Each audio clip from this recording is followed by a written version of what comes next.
Paris sera toujours Paris, la plus belle ville du monde. Malgré l'obscurité, au fond de son éclat de peut-être à son rire. Paris sera toujours Les filles, les blondes mènent 3-1 ce matin à 7h moins le quart. On commence avec vous, Mélanie, bonjour. Et on va prendre la direction du Grand Palais pour parler de l'un des plus grands événements culturels de l'automne. C'est vrai que Paris Photo, on connaît, et à chaque fois on se dit « Ah, mais tiens, oui, c'est vrai, c'est l'automne ». Et ils arrivent comme un rendez-vous international de premier ordre. Exactement, tous les spécialistes, tous les collectionneurs sont là. Amateurs et professionnels. Bien sûr, toutes les institutions, les éditeurs aussi, puisqu'il y a un vrai marché de l'édition dans le domaine de la photo. Et d'ailleurs, si on n'a pas les moyens de s'offrir une belle photo, eh bien, on peut s'offrir un beau livre.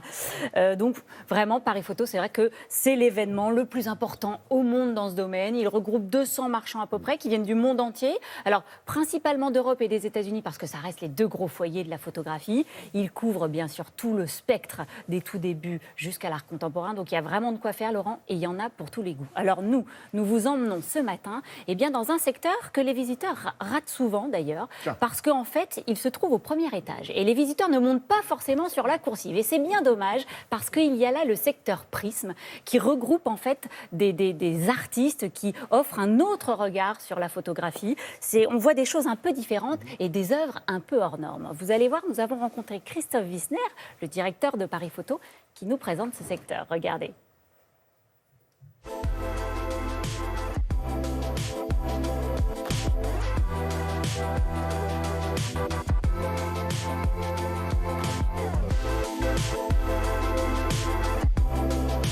Alors ce secteur Prisme a été créé il y a 5 ans. En réfléchissant, on s'est dit qu'il manquait un espace pour présenter des séries, des très grands formats et des œuvres qui mélangent les techniques. Donc on découvre la photographie différemment. C'est plus un simple tirage photo. Exactement, c'est ça l'idée. Et on verra qu'il y a même des œuvres uniques, alors que la photographie est a priori un médium reproductible.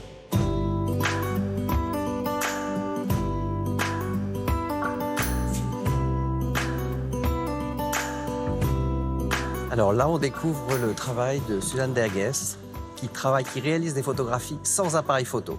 C'est ce qu'on appelle un photogramme. Le principe, en fait, c'est qu'elle prend la feuille de papier photosensible. Alors ici, dans le cas présent, en fait, ce sont des œufs de grenouille qu'on voit ici à la surface du papier.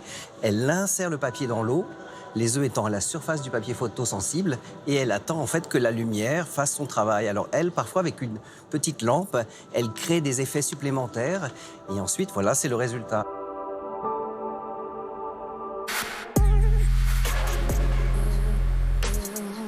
Et alors ici, Christophe, on voit des espèces de petites boîtes lumineuses.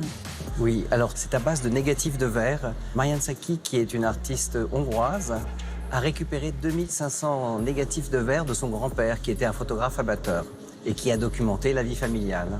On voit que les négatifs ont 2 couleurs. Il y en a une qui est noir et blanc et une qui est légèrement bleutée. Et elle s'est incrustée dans les images. Ah, c'est elle que l'on voit à chaque fois, avec un membre de sa famille. Avec un membre de sa famille. Et ce qui est très beau, c'est aussi une réutilisation de l'archive, que ce soit une archive familiale ou une archive trouvée.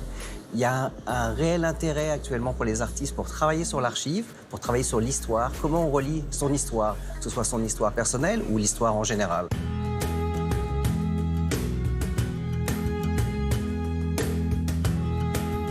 Et alors là, Christophe, on arrive devant un travail que vous affectionnez tout particulièrement de Zora Opoku. Zora Opoku est une artiste d'origine ghanéenne. Et alors là, on est dans un médium quand même assez loin de la photographie. Alors, la base est quand même photographique, mais le support est devenu différent. C'est plus du papier photo. C'est une sorte de photographie en expansion. Avec du tissage, avec de la broderie. On voit aussi que tout est cousu ensemble.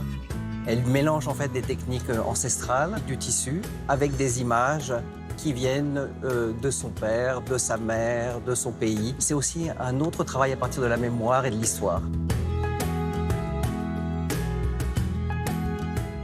C'est magnifique, et c'est que ce week-end, hein, c'est ça? Alors, ça y est, Paris Photo a ouvert ses portes, c'est jusqu'à dimanche soir.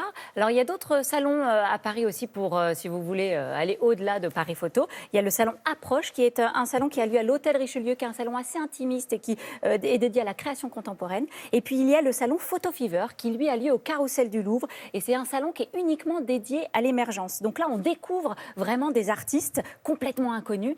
Et alors, qui dit artiste inconnu, dit œuvre abordable. Et ça, c'est génial. génial. Il faut vraiment aller à Photo Fever si vous voulez commencer Voilà. une collection de photographies. C'est là qu'il faut aller parce que vous avez des œuvres à quelques centaines d'euros à peine. Voilà. Merci beaucoup. Merci Mélanie, les bons tuyaux.